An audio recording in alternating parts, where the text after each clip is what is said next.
ज्ञान the treasure में आपका स्वागत है। और हम आपको बताएंगे कि हमारे जो स्मार्टफोन होते हैं उसमें बैक्टीरिया होता है। और सबसे बड़ी बात यह है कि इन बैक्टीरिया पे दवाओं का असर नहीं होता है।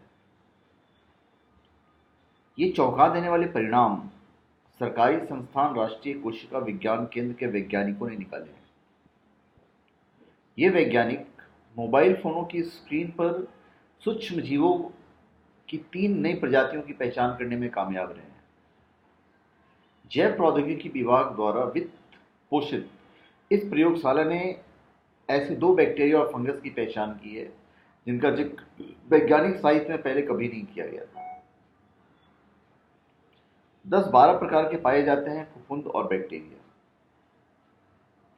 वैज्ञानिकों ने सूक्ष्म जीवों की ऐसी 3 नई प्रजातियों की पहचान की है जो मोबाइल फोनों पर पनपते हैं।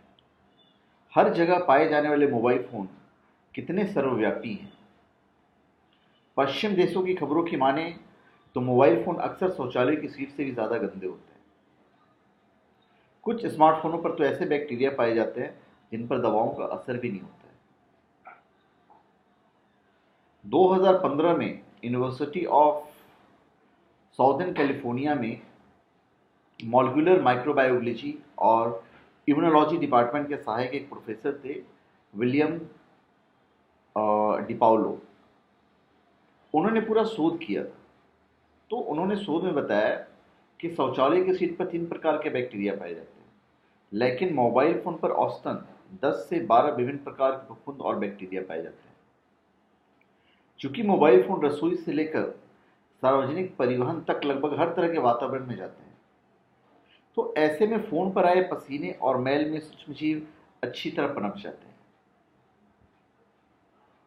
तो जब वैज्ञानिकों ने काफी सारे फोन के नमूने इकट्ठा किए तो उसी का जो नतीजा निकला वो ये है कि दवाओं का असर नहीं होता है। जो शोध में निकला वो ये था कि 1515 विभिन्न प्रकार के बैक्टीरिया और 28 विभिन्न प्रकार के फफूंदों की पहचान कर पाने में सफल रहे।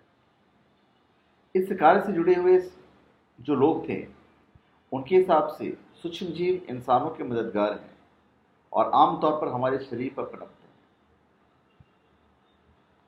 अब जो वैज्ञानिकों की जो दल है उन्होंने जो शोध किया है उसके हिसाब से मोबाइल की सतह से इन सूक्ष्मजीवों को हटाने के लिए रुई के स्टरलाइज्ड टुकड़ों और एक लवण युक्त घोल का इस्तेमाल किया है।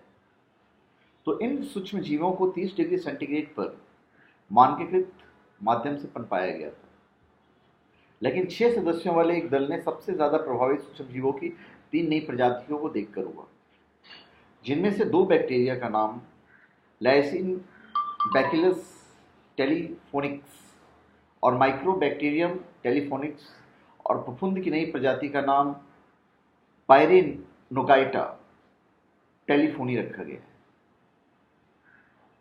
तो जो नमूने एकत्र किए गए उनमें रोग पैदा करने वाले एस्टिफोलोकोकस आयरिस जैसे खतरनाक सूक्ष्मजीव नहीं पाए गए।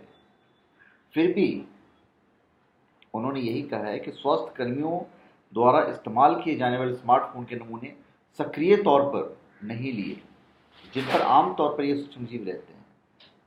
तो मोबाइल फोनों की स्वच्छता से जुड़े ये निष्कर्ष कहते हैं कि भारत में स्थिति इतनी भी खराब नहीं है। हालांकि 1.3 अरब जनसंख्या वाले इस दो देश में शौचालयों से ज्यादा मोबाइल फोन है। वहीं वर्ष 2015 में मिस्र के अलेक्जेंड्रिया में 40 नमूनों के आधे से अधिक नमूनों में सुपर बग पाए गए थे। हालांकि डब्ल्यूएचओ ने भी चेतावनी दी है। विश्व स्वास्थ्य संगठन ने एक चेतावनी भरा निष्कर्ष जारी करते हुए कहा है कि सूक्ष्म जीवों की 12 प्रजातियां ऐसी हैं जो एंटीबायोटिक्स के खिलाफ लड़ाई जीतने में कामयाब हो रही है और इन सूक्ष्म जीवों को मारने के लिए जल्दी ही नए रसायनों की खोज की जानी जरूरी है।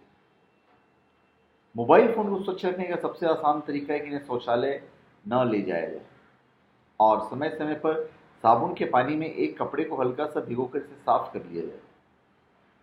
इसे इस्तेमाल करने के पहले हैंडसेट को पूरी तरह से सुखा लेना चाहिए।